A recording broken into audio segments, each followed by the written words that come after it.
Welcome, everybody. I think there's a few people.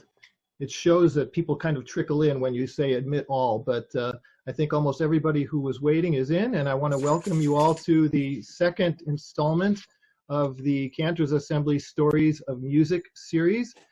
We are graced tonight with an amazing instructor of Elizabeth Shammash. Lizzie is not only an old and a good friend, she is a wonderful, wonderful chazan. She has served Tiferet Beit Israel in the Philadelphia suburb of Bluebell, Pennsylvania for 13 years. She enjoyed a career as an opera singer, recitalist, and chamber musician prior to the cantorate, and her bachelor's degree was in Italian language and literature from Brown University. Cantor Shammash became involved as a recording artist for the Milken Archive in 1999, prior to entering studies at JTS. Her experiences creating recordings for the Milken Archive includes some of the most satisfying and inspiring musical moments of her life, which maybe we can talk a little bit about at the end of the show if there's time and inclination. Lizzie, let's take it away. Thank you, Mike. Thank you, Cantor Weiss. I want to thank you so much for having me. It's really good to be here. It's lovely, as always, to see all of the faces that pop up on the screen. I see lots of friends and congregants and people from all over. You can feel free to introduce yourselves in the chat box and say where you're from if you'd like. And I want to particularly welcome my two parents who made it here tonight after 4 rehearsals on Zoom. And I'd like to dedicate my teaching to them tonight, Jacob and Estelle Shammash. They're so wonderful, and I'm so glad that they're able to be with us. Before we start this terrific lesson and this packed lesson, I just want to give thanks to those who prepared it, to Chazan Matt Austerklein, to Dr. Lori Black, Dr. Mark Kligman, Rabbi Barry Lutz, and Beth Kramer, who all have prepared this beautiful, beautiful curriculum for us. I want to thank the Lowell Milken Fund and UCLA and partnership with the Cantors Assembly and the American Conference of Cantors for making this possible. It's an amazing lecture. We have a lot to cover tonight. We're going to look at composers such as Salamone Rossi, Solomon Zulzer, Ernest Bloch, Isidor Fried, and Charles Davidson over the course of this hour. We're going all the way from the Renaissance to the 20th century. So we have a lot to cover. Without further ado here, I'm going to share my screen and take you to the lecture.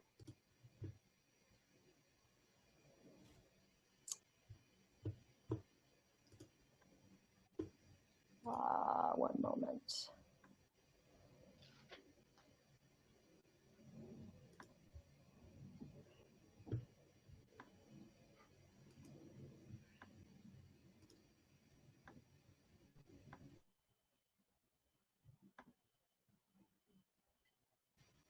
Okay, did we get it? Yep, we got it. Okay. There we go. All right. Our unit tonight is called The Art of Prayer, Western Art Music as Synagogue Sound. And this lesson focuses in particular on the influence of Western art music on synagogue music. We're going to look and explore the intersection of Western art music and Jewish music and the influence it has had on the sound of synagogue worship. It's an important question, and what I want you to keep in mind as some of our themes here, and some of the themes we're going to look at tonight, are the following. Sacred music reflects what being Jewish looks like in a particular historical and sociological context. Sacred music expresses the intersection of Jewish culture and values with that of the host culture. We're going to look at that connection, as well as the self-imposed or otherly imposed boundaries which make us distinctly Jewish.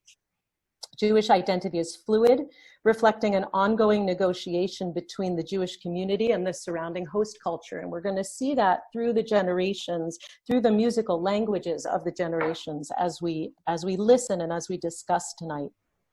And how we define ourselves both as Jews and as members of the host culture influences the sound of the synagogue. We're going to talk about that. One of the major questions we're going to ask tonight is what enables the music of a surrounding culture to be suitable for prayer? And when there has been an opportunity to integrate art music into the synagogue, who has been most open to this opportunity and who has been most resistant to this integration. So, oh, we got those squiggles again, and I have no idea how I created them. Okay. What is art music? That's the first question that we're looking at. Art music, the term is essentially synonymous with classical music, also known as serious music or cultivated music, but essentially it's used to refer to music descending from the tradition of Western classical music. It's music of high aesthetic value, focusing on formal styles, and it demands a focused attention from the listener. So we have a short definition here: music that has been carefully crafted using advanced musical techniques and concepts. Art music is written out music. It has a language for musical notation, so as opposed to oral tradition. And we might consider that by this definition, art music is not necessarily accessible to all readily. You need to acquire a set of skills, a certain musical education, an ability to read music sometimes, and a language around understanding its complexity. So when we talk about art music, sometimes we're talking about it in contrast with ordinary or everyday music, art music versus folk music, or art music versus pop music. Here's our first question. How do we determine what music is appropriate for the synagogue, and who makes that determination? So some of the questions I asked tonight, I'm going to ask you to just write in your chat box with some answers, and Chazan Weiss will read them back to us. Others of the questions I'm going to ask you to just think about in your own head as we go. But this one I'd like to hear some answers to. So just take a moment to write in the box your thoughts on this. How do we determine what music is appropriate for the synagogue, and who makes that determination?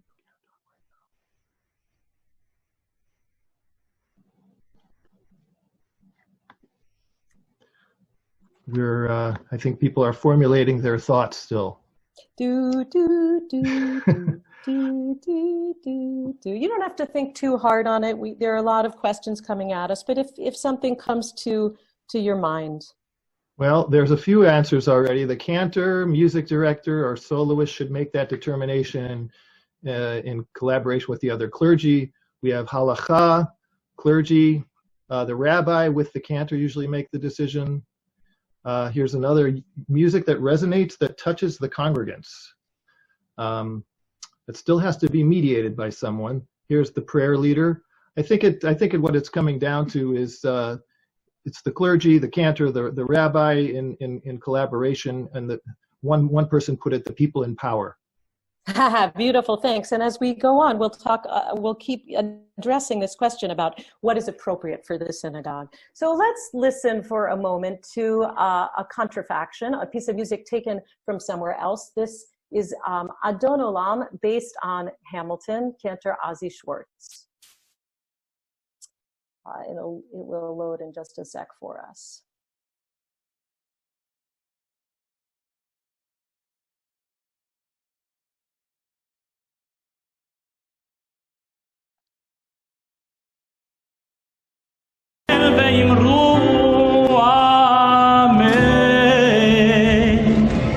Adon Olam, Asher Malach, Terem Kol Yetzir Nivra, Let Nasa, Chefzo Kol, Azai Melech Shemo Nitra, Ve'acharei, Kichlot HaKol, Levado Yimloch Nora, Ve'hu Haya, Ve'hu Ofer.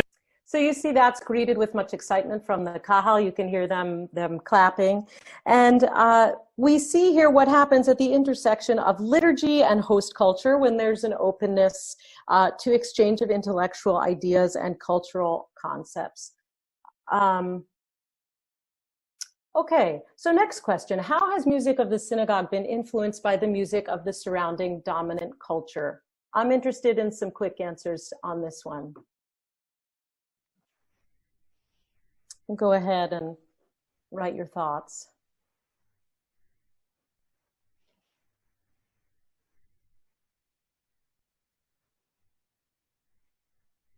Someone just wrote guitar. Okay, guitar as a guiding instrument. Broadway, rock. Music was based on German drinking songs. That is True. absolutely correct. Jews have always been influenced by the music of the people around them, art music as well as folk music, art, literature, the dominant culture, opera, Beautiful. Beautiful. Protestant music, another good thought. Can't hold that thought. Yep, Camp Ramah, Songs and Spirit, Christians, and anything by Leonard Cohen. Right, exactly. Yeah. Beautiful. Thank you. How does the music of the synagogue reflect relationship of the Jewish community to the surrounding dominant culture? I'm just going to ask you to think about that a little bit in your own head. And then this one, are there boundaries that define what's acceptable and what's not acceptable music for the synagogue? What are they? That one I'd like to hear your answers on. Of course, that's a big question.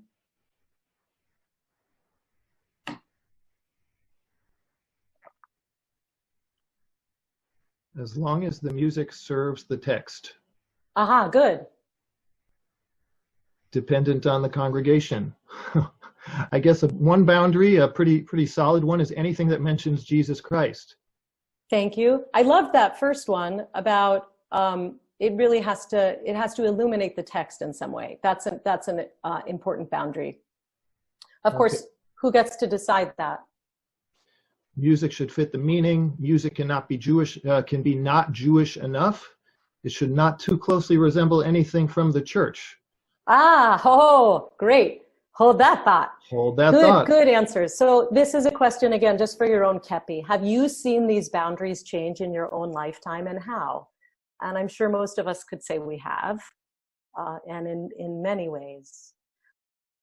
And then this is sort of the $1 million question, and we're going to kind of let this percolate and hold this one as we go through our discussion today. What is suitable music in shul today?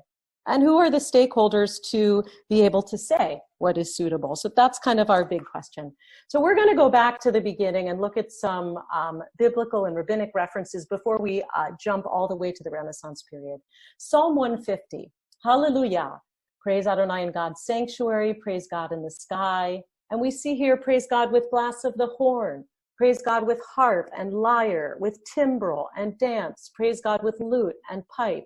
So we see that we know that there were instruments in the temple of every kind, brass instruments and string instruments and percussion instruments, and there was dancing and there were wind instruments, and there was a lot of ruach accompanying prayer. From the Mishnah, never less than 21 shofar blasts in the temple, never more than 48. Never less than 2 harps, nor more than 6. Never less than 2 flutes, nor more than 12. And we go on. And they did not play on a bronze pipe, but on a reed pipe, because its sound is sweeter. Nor was anything but a single pipe used for the finale, because it makes a pleasant finale. So obviously here, an incredible amount of thought into the construction of music and how music will affect worship, and how music will affect the musical environment and the heart of the prayer, right? And then we know that after the destruction of the temple, there's a ban now on instruments because we're in a period of mourning. So from the Babylonian Talmud, and these are the acts prohibited by the sages as shavut. One may not clap his hands together, nor clap his hand on the thigh, nor dance. That's a big change. It's a big change. And from the Gemara, lest one assemble or put together a musical instrument to accompany his clapping or dancing. Rashi notes that clapping is forbidden because it might lead to fixing an instrument. Playing an instrument would obviously be prohibited as well for the same reason. So we see now the prohibition on instruments. And here from 10th century Africa, though noise-making does not fall under any of the 39 categories of forbidden work on Shabbat, any of the 39 melachot, right? Noise runs counter to the restful spirit of Shabbat. So imagine that in the shul today. Noise runs counter to the restful spirit of Shabbat. We'd be seeing something very, very different.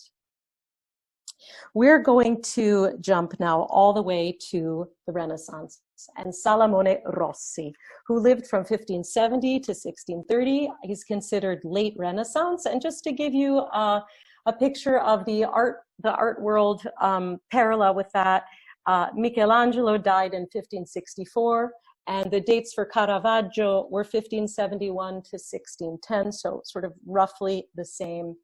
Leone di Modena, who was a great scholar, born in Venice to a family that had migrated from Spain after the expulsion, said this of Rossi: "Let King David rejoice in the depths of his heart and find gladness in it above all hidden treasures, for there has arisen in Israel one bearing the name of Solomon, king, son of King David." So Rossi was serving in the city of Mantua. Where is Mantua? It's east of Milan and to the west of Venice and to the north of Bologna. It's in the region of Lombardy. And it was at that time one of Italy's greatest and wealthiest cities. In the year 1588, 20% of Mantua was Jewish, just to give you an idea. And we're really smack in the middle of the Renaissance humanism and exchange of ideas and flourishing of the arts.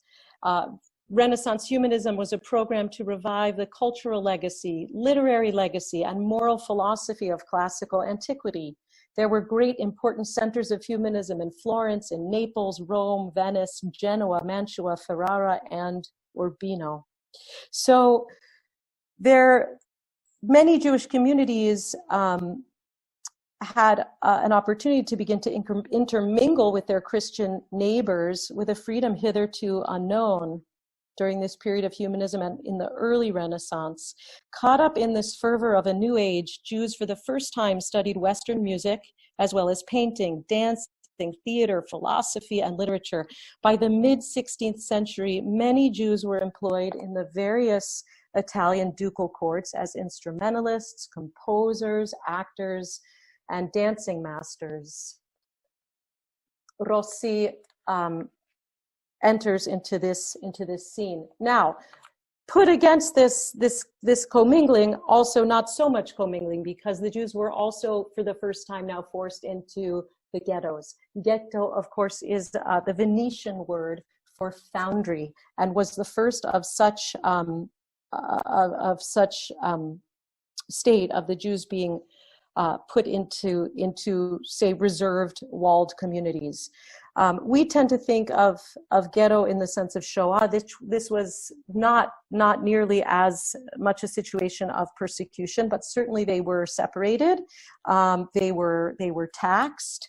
It wasn't an entirely ideal situation. However, they could still serve in court, as Rossi did. He served in the court of Vincenzo I, Gonzaga. The Gonzaga family ruled in Mantua, and the ghetto came to Mantua in 1610.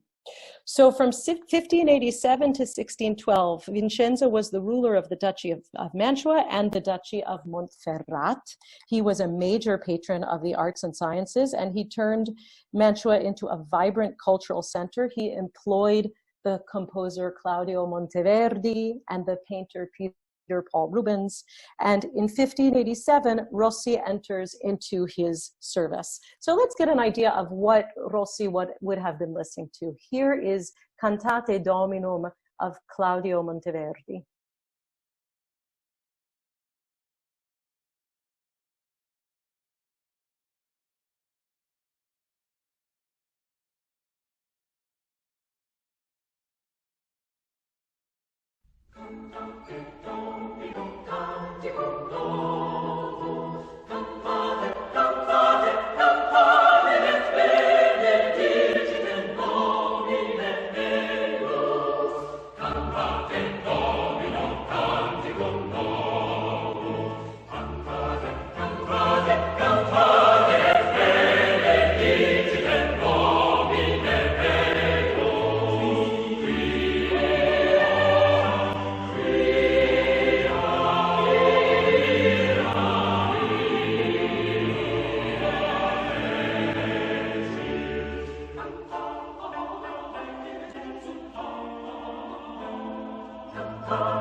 So that gives you a sense of what's in Rossi's ear at the time that he's working. And his position at Vincenzo's court would have been somewhat precarious. He must have been so remarkably talented as a violinist and as a composer that despite his status as a Jew, he was still retained at court. That's actually a really important point here. He was under the protection and at the mercy of Vincenzo, and he was also exempt from wearing the Jewish star.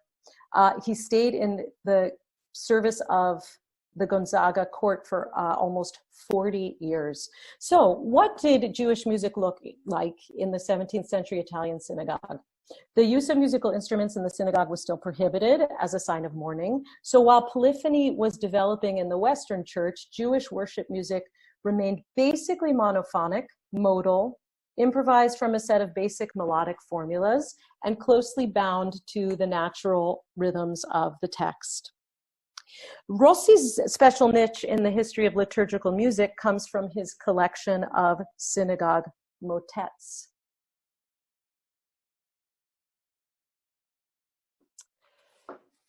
Hashirim Asher Lishlomo, which is obviously a play on words, referring to both the title of the biblical book, Shir Hashirim, Song of Songs, the book of love songs, and the first name of the composer, Shlomo. So he is the composer of the only extant collection of polyphonic music for the synagogue to appear in print before the 19th century. This book was comprised of 33 motets set for from 3 to 8 voice parts, and he is availing himself of the current styles of European art music. In deference to the rabbinic prohibition against instrumental music in the synagogue, he set the entire collection for unaccompanied chorus. So let's take a listen to some Rossi.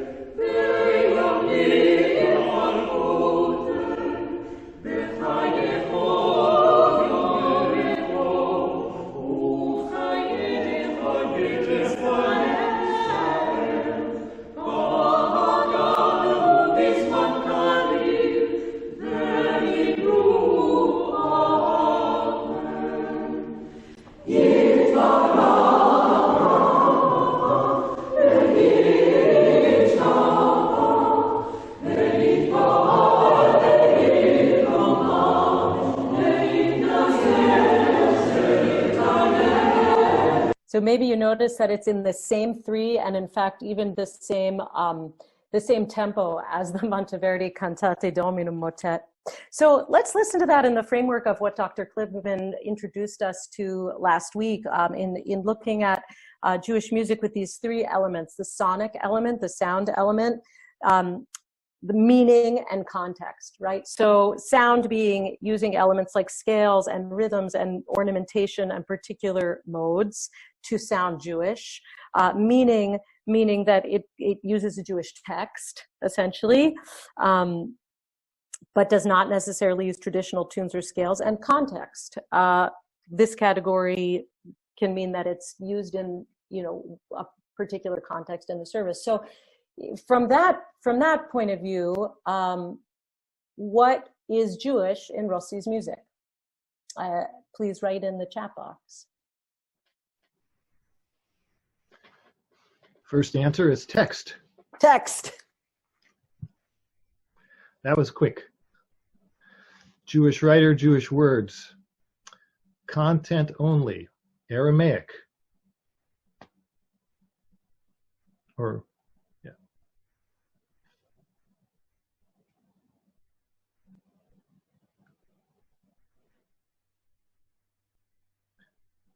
I think that's all we have for the moment, unless people are formulating longer responses. Okay, so next question. Was Rossi's musical innovation suitable for shul? Please answer. We have an emphatic yes. A couple of yeses. Evidently. Depends on who you ask. Right. It wasn't a shul. But by and large, it's yes, yes, yes, and yes. Ah, here's an interesting one. Maybe not because there were female voices. That's another question. Mm-hmm. Great, wonderful. So as with anything, some people thought the innovation was excellent, and then some people were against it. There's so much more we could say and really dive into this discussion, but we're at the mercy of time a little bit. So I'm going to jump ahead 200 years to another Shlomo, and that's Solomon Zulzer, the father of the modern cantorate. So we're jumping ahead about 200 years to Vienna. And if you lived in Vienna in Zulzer's time, what would be on your playlist, on your digital device? It might be the Schubert's Mass in G. So we'll just take a listen to get the sound orientation.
So that's Schubert. So here we are in Vienna, sort of late classical, early romantic.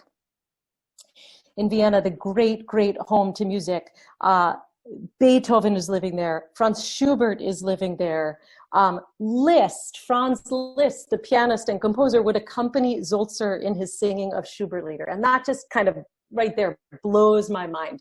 Zulzer was friends with Schubert. He was friends with Liszt. I mean, what an incredible environment for him to be in. And Vienna was a center of the Haskalah, of the Jewish Enlightenment, which encouraged increased secularization of Jewish life through secular education, concern for aesthetics, and linguistic assimilation with the aim of facilitating Jewish emancipation.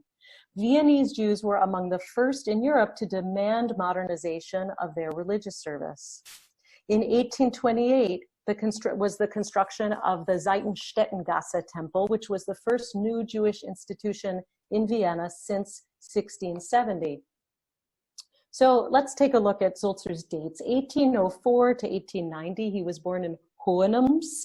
The family went actually by the name of Levi until the early 19th century, when the Jews in South Germany had to adopt German family names in accordance with the Bavarian Edict of 1813. So they took on the name from Levi, they went to Zulzer, being from Zulz. That would be the German Zulzer, from Zulz. In 1817, after his bar mitzvah, he begins his apprenticeship to become a cantor. And he travels through Austria, and this influences his perception of the cantorate. Zulzer himself says, "I encountered organized Jewish communities which afforded me a deeper insight into the requirements of synagogue life. I searched everywhere for the ideal of my future profession, seeking that for which my soul was yearning. Everywhere I gathered impressions which determined and shaped in the most influential way my conception of the cantorial office." He had a remarkable voice. It brought him great renown. He was known as a recitalist. And in 1826, he commenced his duties as Oberkantor at the brand new Seitenstättengasse temple, where he served for 55 years. So to give you an idea of some of what Zulzer was singing, let's look at this first. Such a beautiful slide. A mania spread among the Chazanim, who began to sing a la Zulzer, to dress a la Zulzer, wearing their hair a la Zulzer. For the first time in Jewish history, in the exile, did a cantor become so famous. And you look, he's dressed in a very modern garb, looking Viennese, completely assimilated, such a dandy there in the photo. You can imagine, you can see from the photo already his charisma. So I'm taking us to a Schubert song, Die Allmacht, which was one that he was renowned for singing. And it's quite a tour de force, this song, Die Allmacht, or the omnipotence, the all-powerful. The text is Groß ist Jehovah, great is Jehovah, the Lord. Heaven and earth testify to his great power. And it almost reminds me of Psalm 29. He's heard in the raging storm, in the torrent's thundering roar, in the golden fields, in the myriad stars of heaven. So let's just take a listen for the soundscape of Die Allmacht.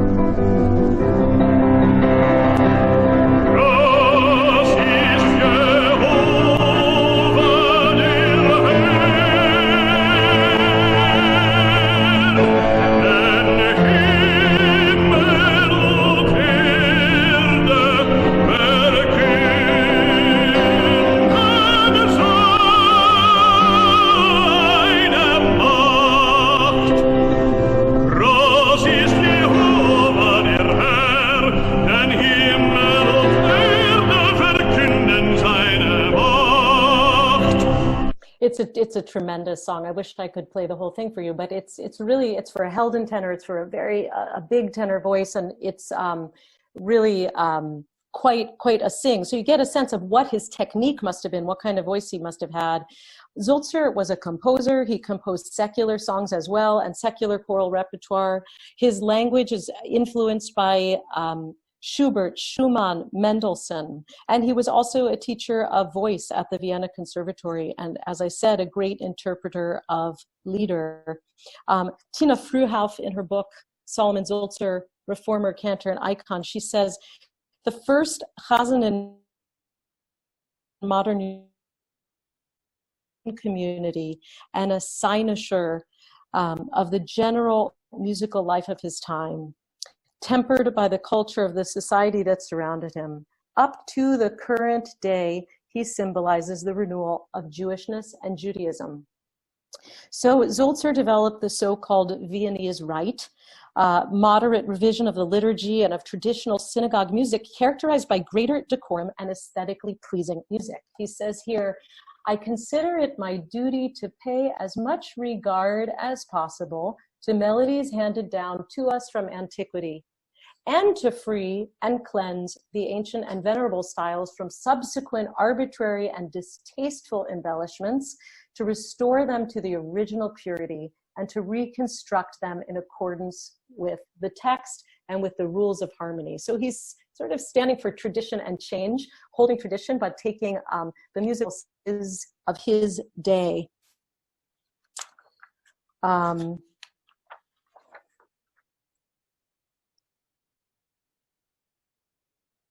So let's take a listen here. This is a Chatzi Kaddish from Musaf of the High Holy Days.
So Zulzer said the following: instrumental accompaniment singing in the worship service should be introduced everywhere in order to ease the active participation of members of the congregation in the same.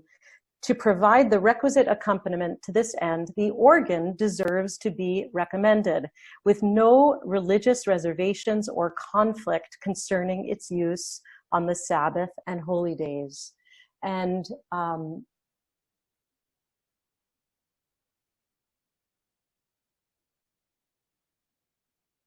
now I want to take a moment to listen to Zulzer's Torah service, which of course you will recognize.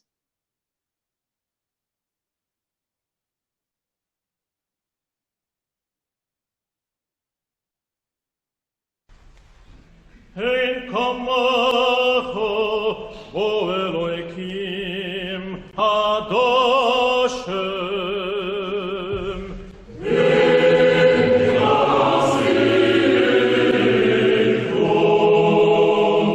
Malechus Secha Malechus Kol Olamim Umemshaletecha Bechol Dor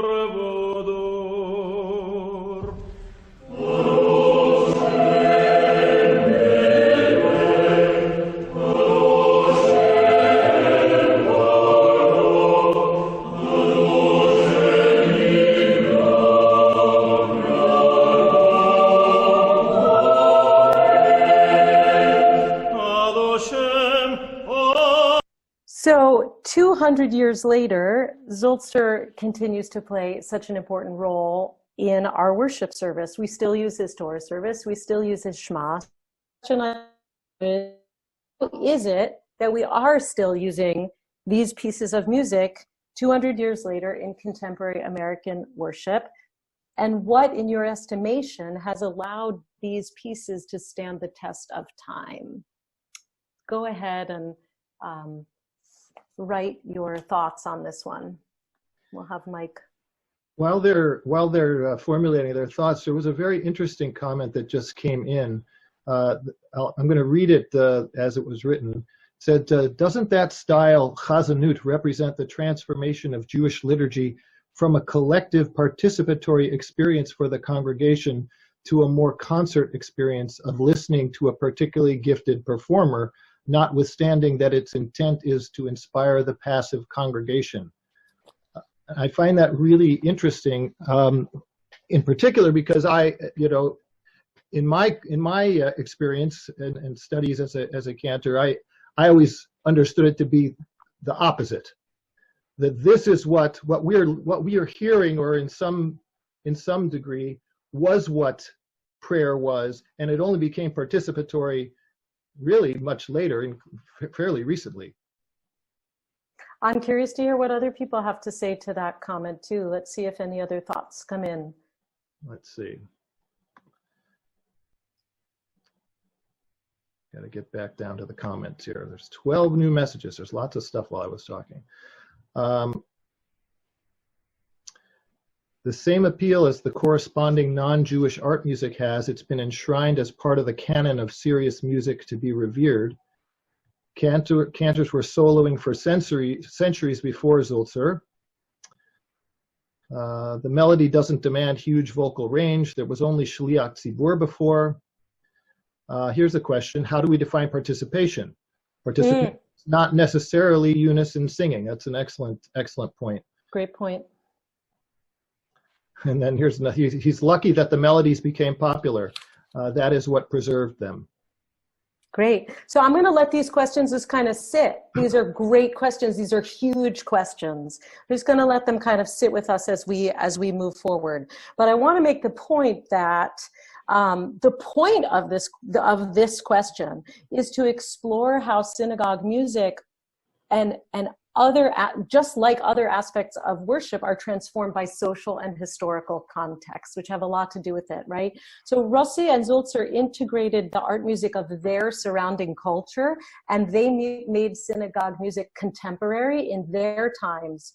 But us using Zulzer now, or using Rossi now, that's in tension with our own contemporary social and historical context and new liturgical trends. And you'll see as we go through and hear some more things, I hesitate to use the word dated, but they don't seem to fit with necessarily what we think of as suitable for the synagogue today, as trends change, as what's socially interesting changes. So I want to just finish up on Zulzer by reading from part of his obituary by Rabbi Adolf Jelinek.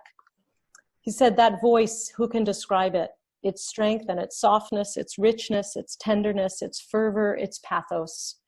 That voice charmed, overpowered, and inspired, opened the gates of heaven and penetrated the depths of the soul. That was the expression of an honest, tender heart, for he was, in the fullest sense of the word, a messenger of the congregation, a shaliach tzibur." So, beautiful, just really beautiful sentiment. We're moving now to Ernst Bloch, 1880 to 1959. Although he was born in Geneva, Bloch is usually viewed as an American composer. In the early years, he worked in Germany and in Paris. And in the years leading up to and roughly during the early years of the First World War, that was when he started to write his first important Jewish-related works, which were part of what came to be known collectively as his Jewish cycle. One of Bloch's most famous pieces, which you might recognize, was Shlomo of that period, the Hebrew Rhapsody for cello and orchestra. He came to the US in 1916. He came to conduct a dance tour, which was aborted, which was canceled, but he stayed on and he came to teach theory and composition at the Mannes College of Music. Throughout the 1920s, he continued to solidify a perception of himself as a Jewish composer. During this period, he wrote the Baal Shem Suite, that I would say is another of his most famous, most well-known pieces.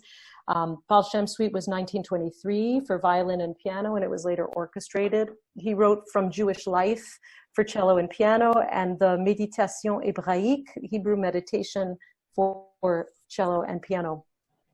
In 1920, Bloch became the first director of the Cleveland Institute of Music, and in 1925, gradually moved a little more west. Through his association with Cantor Reuben Rinder of Temple Emmanuel in San Francisco, the prestigious Reform synagogue there, Bloch received a commission from the congregation to compose a complete Sabbath morning service for baritone cantor, chorus, and full symphony. Imagine, baritone cantor, chorus, and full symphony, that commission. So Avodat HaKodesh, the sacred service, was completed in Europe between 1930 and 1933. He was on a temporary return there. In its use of a Jewish worship service and the liturgy as the basis for a sophisticated, full-length, almost oratorio-like work that could speak to non-Jewish and Jewish audiences alike, and would find equally appropriate expression in concert performance and in the context of classical Reform worship, Avodat HaKodesh was a watershed undertaking, a major contribution both to Jewish liturgical expression and to the genre of sacred music per se. So Bloch says, it is the Jewish soul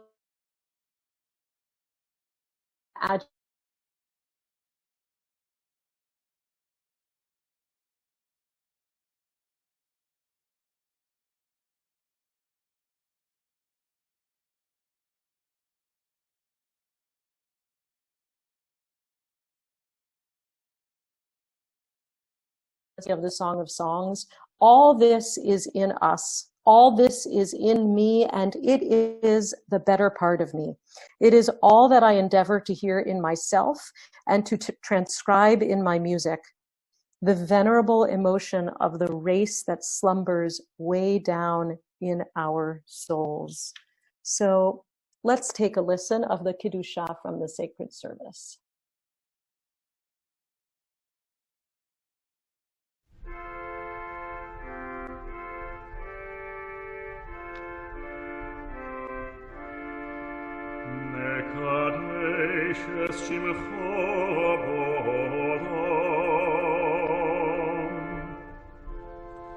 כשם שמקדישים עושו בשמי מרום,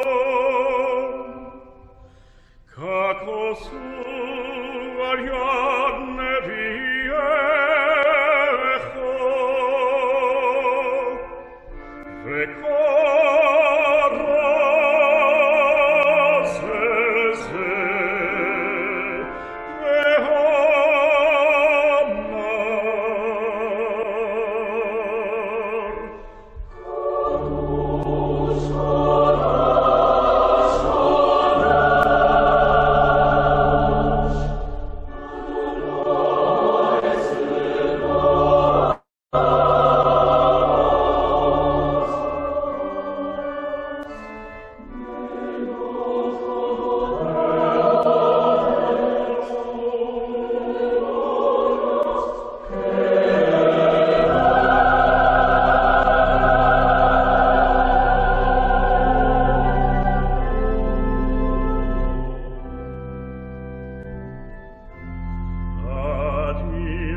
So we're listening to Chazan Raphael Frieder in that selection.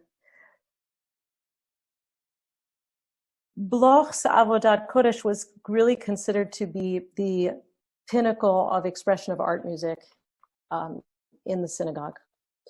And some words from Bloch himself, his sort of manifesto concerning his Jewish and Judaically related music. He says, in my work termed Jewish, my Psalms, Shlomo, Trois Poèmes Juifs, I have not approached the problem from without by employing melodies more or less authentic, frequently borrowed from or under the influence of other nations, or, quote, oriental formulae, rhythms, or intervals more or less sacred. No, he says, capital N, capital O, no voice, deep, secret, insistent, ardent, an instinct much more than cold and dry reason, a voice which seemed to come from far beyond myself, far beyond my parents, a voice which surged up in me upon reading certain passages in the Bible, Job, Ecclesiastes, the Psalms, the prophets. This entire Jewish heritage moved me deeply. It was reborn in my music. To what extent it is Jewish or to what extent it is just Ernest Bloch, of that I know nothing. The future alone will decide.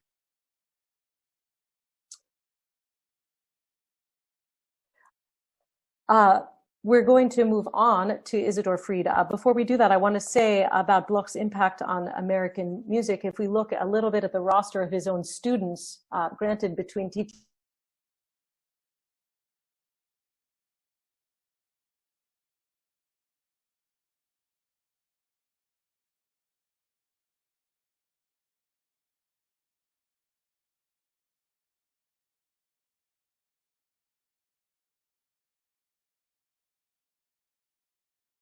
Fried, born in 1900 in Belarus and brought to Philadelphia, my great city of Philadelphia, at the age of 3. He graduated from University of Pennsylvania. As I said, he studied composition with Ernest Bloch.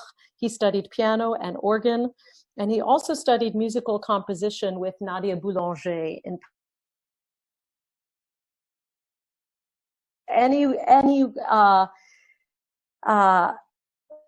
any and everyone who were somebody in music in that period studied with Nadia Boulanger. Among her students were Aaron Copland, Virgil Thompson, Elliot Carter, Mark Blitzstein, Philip Glass, David Diamond. The list goes on and on and on. And actually, in my preparation for this talk, I found Boulanger's 1979 obituary from the New York Times, which called her a one-woman graduate school. And in fact, really, it's tremendous, the legacy that she left on her students. So what he says about Paris is the following: Americans like their composers dead, preferably, or else wearing long beards and living in Paris, which is why Native American composers have to go to Paris to win themselves an audience. In Europe, performances of Fried's works were given by the Paris Symphony, by the Concertgebouw Orchestra in Amsterdam, by the Gewandhaus Orchestra in Leipzig, by the Leningrad and Moscow Philharmonic orchestras, just amazing. And in 1933, Fried returns to the US. He becomes music director here in Philadelphia and organist at Knesset Israel Temple, which is in Elkins Park. And he also taught for 9 years at Temple University. He was appointed professor of composition at Hart College of Music, part of the University of Hartford, in addition and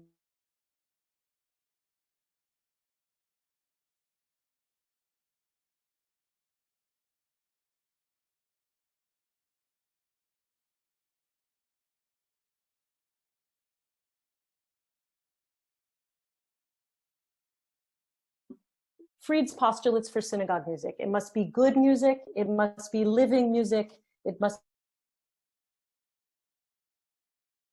bear witness to the continuity of Jewish tradition, be it in language, expression, form, or style. Let's listen to Fried's Kedusha.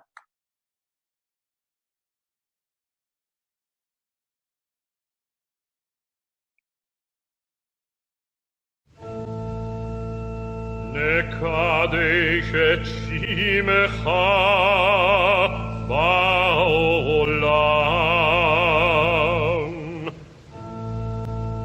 כשם שמקדישים אותו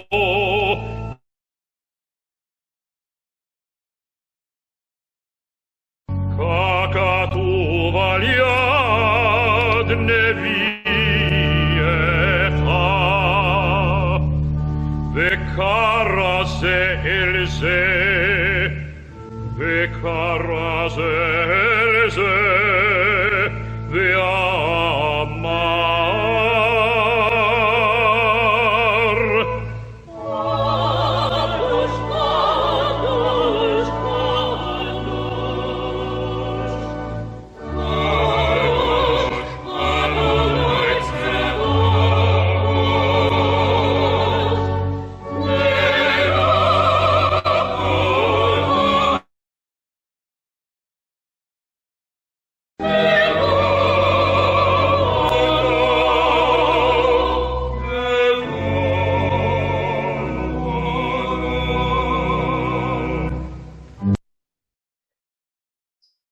So important to know about Fried as well, he really advanced the understanding of Jewish liturgical music for so many people. In addition to publishing in 1958 a book harmonizing the Jewish modes and teaching at HUC, he was instrumental in organizing the Jewish Music Forum.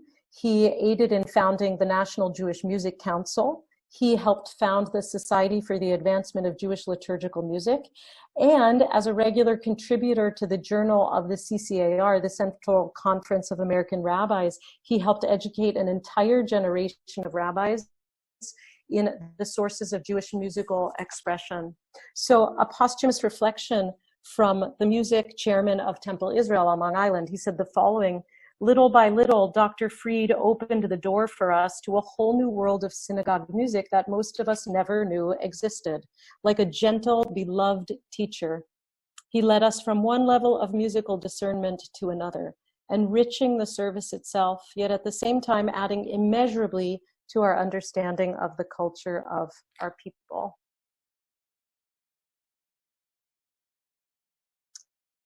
So from here, we move to another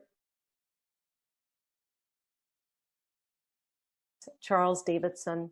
Charles Davidson was born in Pittsburgh in 1929. He is the Chazan Emeritus of Abbot Jeshurun in Elkins Park, Philadelphia. He served there with distinction as Chazan for 38 years. In his early life, he was greatly influenced as a student at the Brandeis Arts Institute, division of the Brandeis Camp Institute in California, under the direction of Max Helfman. And there he was exposed to Julius Hayes, Mario Castelnuovo Tedesco, Erich Zeissel, and Heinrich Schalit, to get him really was one of the very first graduates in the first class of the Cantors Institute at Jewish Theological Seminary.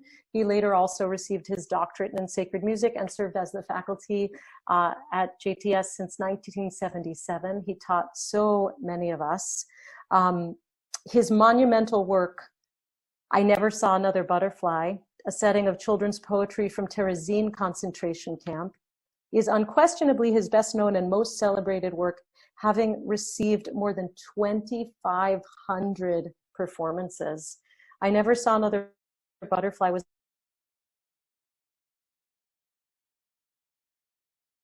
was performed at a special ceremony in the town of Terezin, presided over by the then new president, Václav Havel. Charles Davidson is a highly prolific composer and arranger, and his catalog is of more than 300 works. Among many of those memorable works are The Trial of Anatol Sharansky, Night of Broken Glass, an oratorio in commemoration of Kristallnacht, Hush of Midnight, Slichot service, Le David Mizmor, a service commissioned by Park Avenue, and also Libi B'Mizrach, a Sephardic synagogue service. I want to play for you a piece from David Danced Before the Lord, which is a Kabbalat Shabbat service, and Mari, this is Michamocha from David Danced Before the Lord.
I had to play that to the end because we just had to finish with those.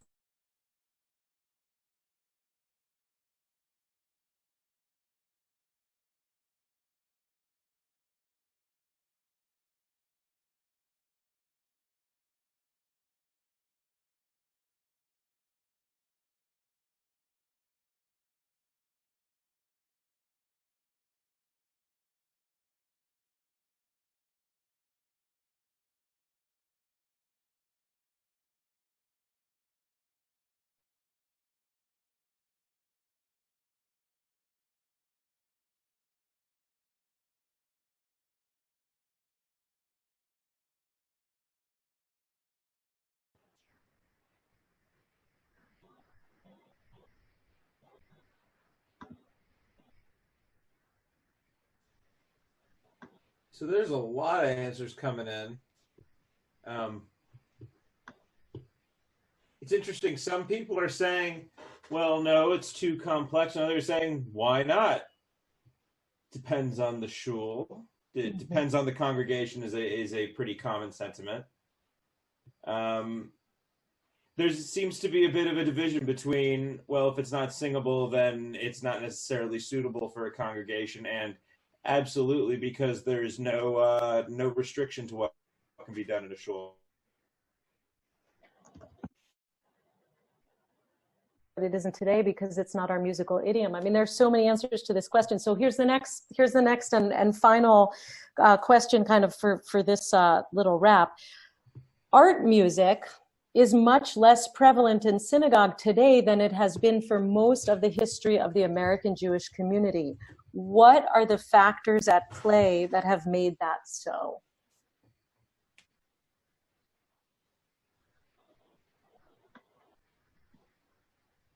And I'm interested to hear your answers.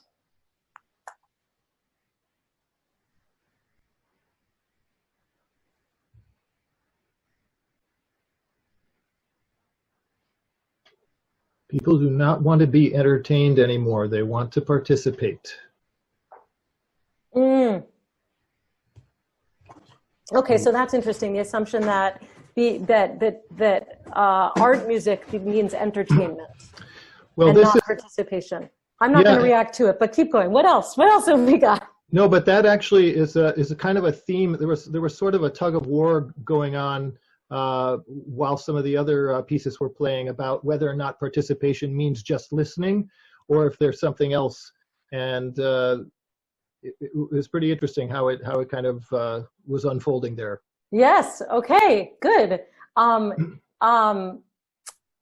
So this question, this overarching question, what is suitable and not suitable for the synagogue, and who gets to determine it, is one that we'll continue to ask for as long as there's a free flow of influence at the intersection of Jewish community and American society, and we'll continue to look at it through our future lessons. So let's see, I want to play the concluding slides to thank all the appropriate folks. This is brought to you by the UCLA Herb Alpert School of Music in conjunction with the Lowell Milken Fund for American Jewish Music. We're so thankful. The Milken Archive of Jewish Music. You can find more and learn more and hear more at milkenarchive.org. This lesson was created by these beautiful people, Rabbi Barry Lutz and Dr. Lori Black and Chazan Matthew Austerklein. I'm so grateful to them. And additional thanks to our partners at the ACC and the CA. So I shall stop the share and let you know that next week, our wonderful colleague Cantor Hinda Leibovitz is going to teach on Yiddish America at 8 o'clock.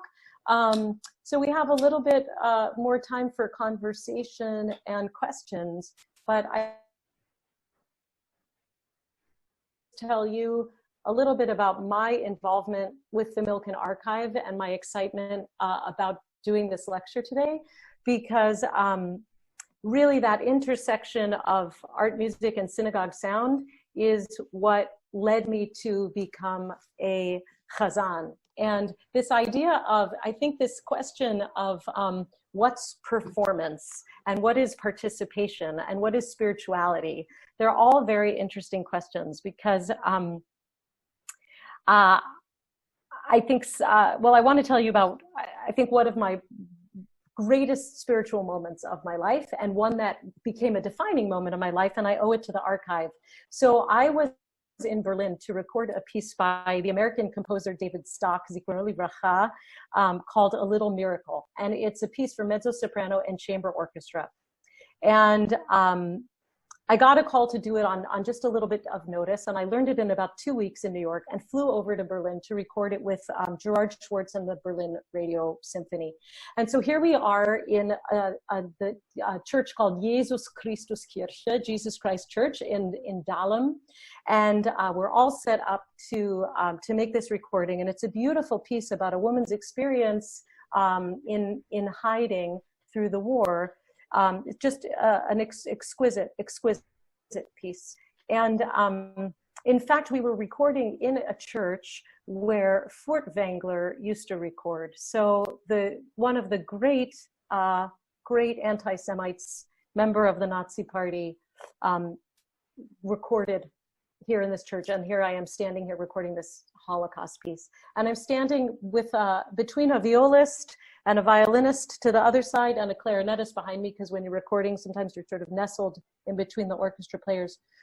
And it's a very moving piece. And all of us, in one of our breaks, the violist next to me, she turned to me and she said, "What, Jewish?" With this sort of reverence and the gravity in this church, recording this Jewish piece, recording this exquisite music. And I really remember it like it was just yesterday. This is about 20 years ago almost.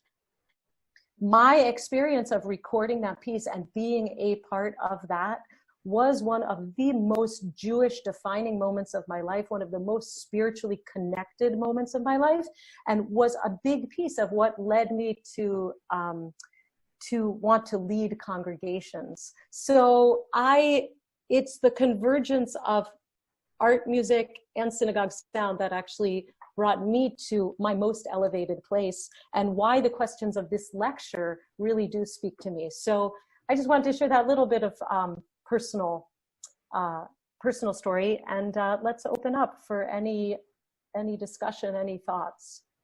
And I think Chazan Weiss will maybe moderate that a little bit. Yeah, I think if people can use the raise your hand function, that's probably the easiest way to get our attention. Or also, you could also simply raise your hand in your picture, and we'll try to grab you.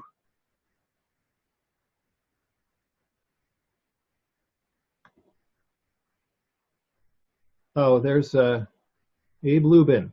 Okay, Abe, you're unmuted. Okay, I would like to make a couple of comments about Solomon Sulzer that you mentioned. And first of all, I want to thank you for doing such an excellent job, Lizzie, and well prepared. It was so enjoyable and enlightening. But back to Sulzer. It's interesting about the instrumental. You mentioned something about the instrument. Now, reading in his Denkschrift, his memorandum, on his 50th anniversary as the Chazan of the Seitensteckengasse Temple, it was interesting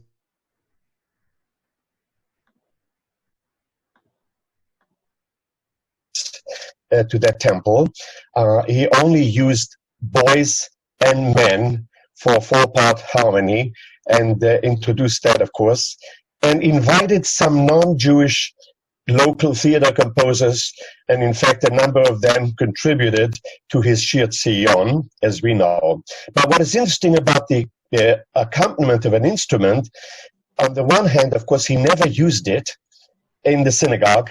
He also composed a number of things with an organ accompaniment, which of course was only to be used at weddings and other occasions. And what's interesting that is in Denkschrift, he wrote something that was quite interesting. It says that the dissonances of congregational participation, it would be a great idea to have the organ played by an accomplished organist, which of course he never did use during his tenure at the synagogue there. So he would have loved, I think, to have had that organ all the time, but at the time he wasn't doing it, and that's number one I wanted to make. The second comment about Adolf Jelinek, who was the rabbi who succeeded Isaac Noach Mannheimer when he first came. Mannheimer was a great preacher, a very well-known rabbi who invited Sulzer to come from Hohenems to become the cantor there, and of course to dedicate that synagogue at the time. And what's interesting, apropos to rabbis, some of us have met great rabbis, and otherwise perhaps not so great. And it's interesting that Rabbi Jelinek, who wrote the inscription on the matzeva of his cantor when he died, but there is a story that there was a dispute between Sulzer and Jelinek, because Sulzer had great admiration, of course, of Mannheimer, and he resented something that Jelinek must have said or must have been suggested, and as a result, there was a dispute between him and his rabbi, that is the Rabbi Jelinek. We've heard of such things before, and in fact, the dispute was such that Sulzer was suspended for 3 months from serving as the cantor. However, they kept it very, very hushed, that whole story, and he was reinstated only after several weeks because the synagogue couldn't stand it to have it without the presence of Sulzer. Just a couple of comments, since Sulzer has been some subject matter that I was interested for many, many years. Thank you again, Lizzie. Great job. Thanks so much, Abe. Thanks, Abe. We're gonna, before we take some more questions, I saw a couple of hands. We're going to count the Omer. Chazan David Tillman is on the call, and he has offered to count the Omer for us. But before we do that, even, I want to give a little bit more of an overview of what's to come in the coming weeks. So Lizzie just mentioned that Cantor Linda Labovitz is going to lead us in an exploration of Yiddish music in America next week. The week after, on May 4th, we have Cantor Gil Ezring talking about trends and innovations in Jewish music. The following week, Rabbi Cantor Hilary Chorney is going to continue talking about innovators and influencers. On May 18th, we have Musical Journeys Through the Holocaust with Cantor Sarah Meyerson. On May 25th, we have a musical Light Unto the Nations, Ernest Bloch and Leonard Bernstein by Cantor Matthew Austerklein. And finally, on June 1st, we have Jews, Jazz, and Jewish Jazz from Rabbi Cantor Neil Blumoff. So that's what we have coming up. It's a really amazing list of sessions and some great educators. And I hope you'll join us for all of that. Now I will turn it over to David, if he is still here. There he is. Should all rise, I think. David, please, yes. All right, so thank you for inviting me. We'll do the 11, so we add one more. Baruch atah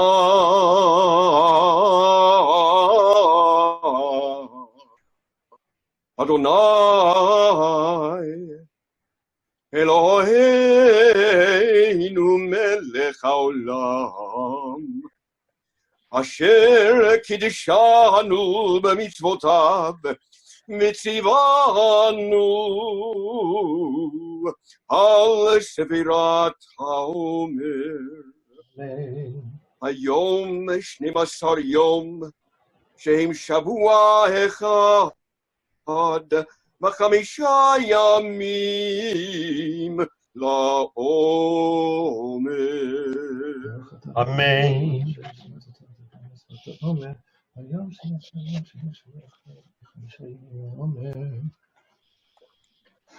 Thank you so much, David. Lizzie, we've got some people on the line. I know we had. I'm trying to unmute you. There we go. I know we said this session was going till 9:15. So if you're willing to hang around for a few more minutes to answer some questions, then maybe we can go a little bit longer. David, since you're already unmuted, why don't you go ahead? Thank you. It's a great session for all the preparation and for Lizzie's inestimable contribution, and the script was just magnificent. I want to come back to something I wrote, and that was the issue of the definition of participation. The definition of participation. And we've all dealt with this question. Participation, in my way of thinking, does not necessarily mean exclusively unison singing. Participation can be concentrated introspection. I've said many, many times that the opposite of participation is indifference, not silence. And if the music that we are involved with leads to indifference, then we have failed.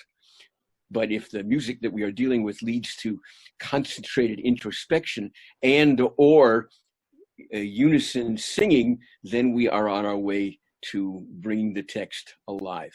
And that's something that is inherent in all the composers that we looked at and sampled in this excellent presentation this evening. Okay, Alex Klein, you are unmuted. Hi, Mike. Thank you very much. I found it very, very interesting.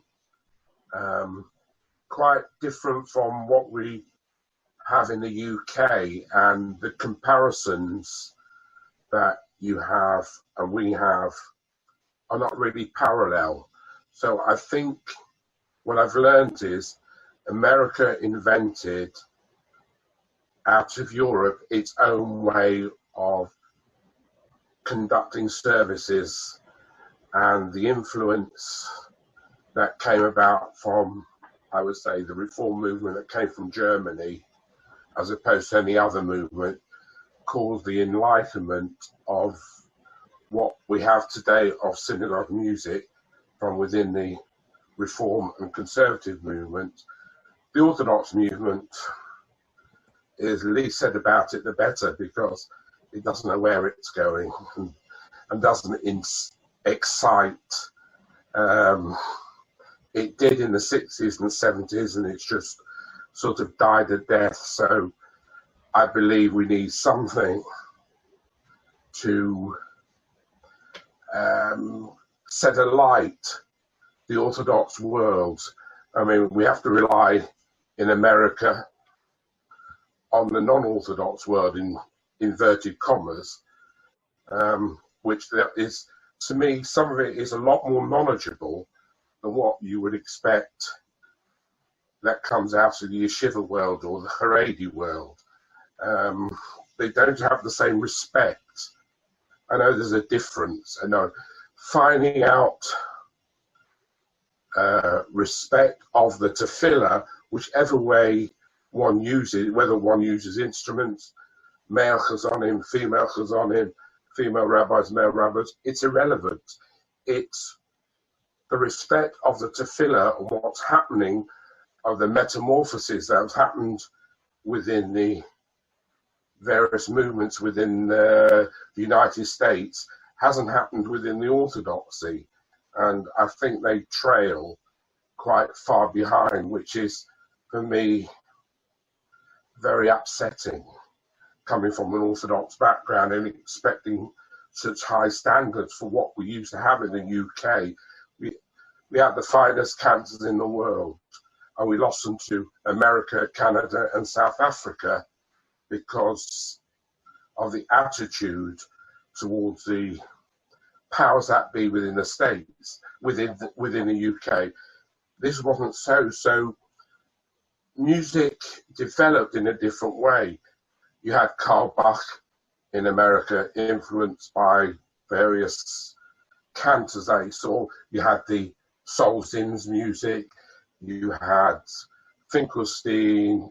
You had Debbie Friedman, all evolving.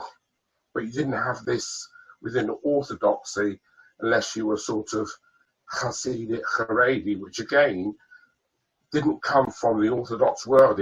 To me, it's American country and Western music with a kippah.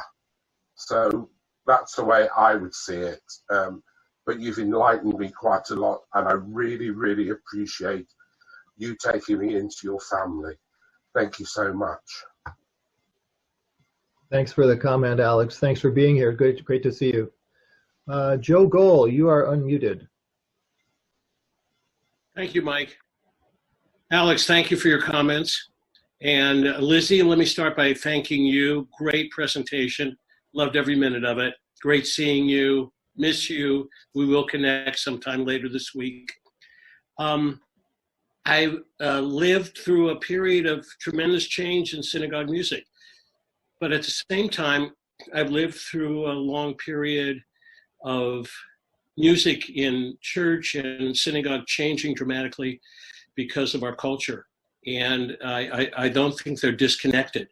And so while I grew up in my parents grew up with this notion that there was something about classical music and art music that had a certain reverence and a certain respect, if you will, or a certain seriousness. And the notion of bringing it into the synagogue was something that was perceived as elevating the service. When you think of Zulzer, you think of Vienna, you think of the music that he heard.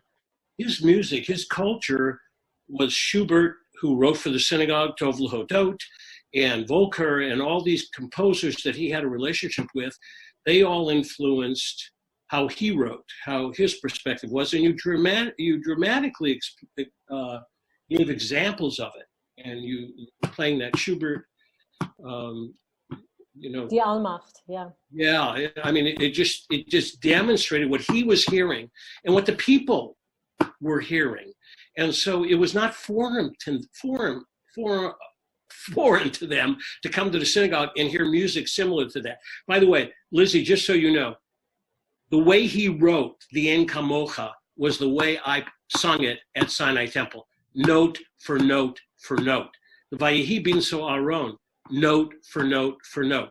So in any event, but that's all changed. Go to the symphony halls, go to the opera, audiences are diminishing people's appreciation. And I think it really goes back to the time where when we were in school, they started cutting out the arts programs, the music appreciation programs. I mean, I remember as a kid, I went to hear an opera. I don't think the kids do that anymore. We went to hear the orchestra. Kids don't do that anymore. There's been a dumbing down of classical music in our culture. And I think it reflects and is apparent in what we're experiencing throughout the music in our culture. I don't want to go on. Thanks, Joe. No, I mean, you're hitting on some really deep nerves and exactly the right points. And this lecture could have easily been a 3-hour lecture to encompass a lot of what you're saying. And I think a lot of this discussion of art music and synagogue music is a bit of a minefield of discussion, and you're sort of tapping into that place which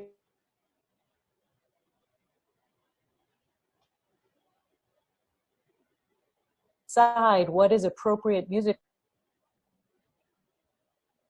The general base of musical knowledge by stakeholders, i.e. congregants, is a big factor in the decision-making of what is appropriate music for the synagogue. And with cuts in music, and with people who do not have, a minimum of 10 years of musical education prior to the age of 15, then they don't have, and with a current, depending on the current musical culture. For instance, we were on Zoom last Friday night for Kabbalat Shabbat, and one of my wonderful 15-year-olds composed a Lecha Dodi on her ukulele an hour before services.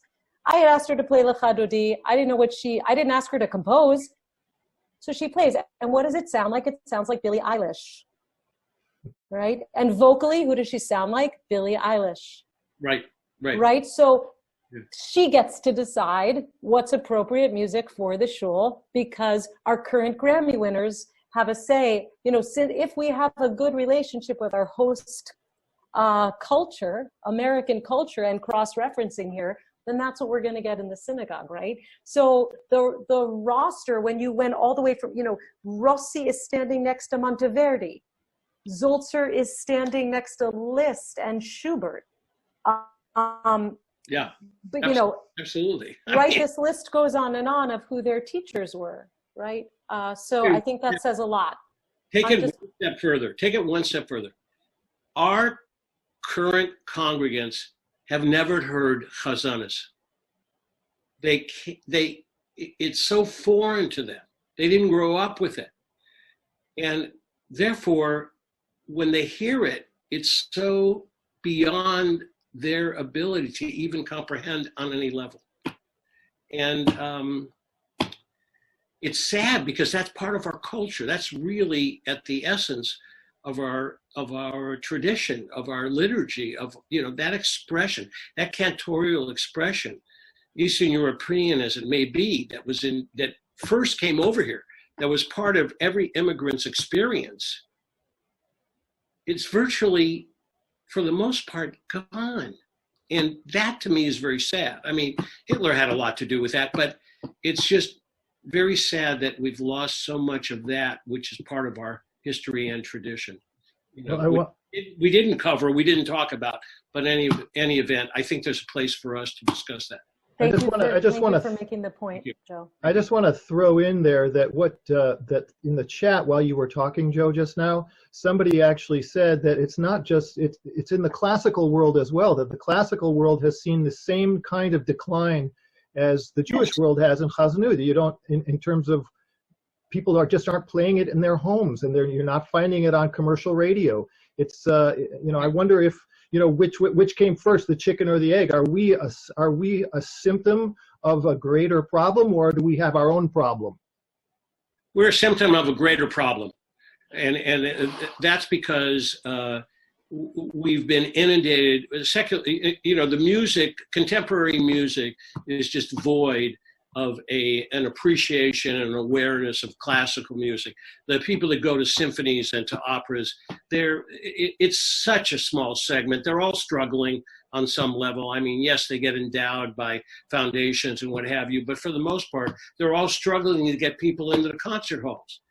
You know, that's just a reality. We don't grow up with an exposure. You know, classical music, the arts, really, an understanding of it takes somewhat of an education, somewhat of an exposure experience, somewhat of an understanding that, you know, is just not happening. The kids don't hear about it in school.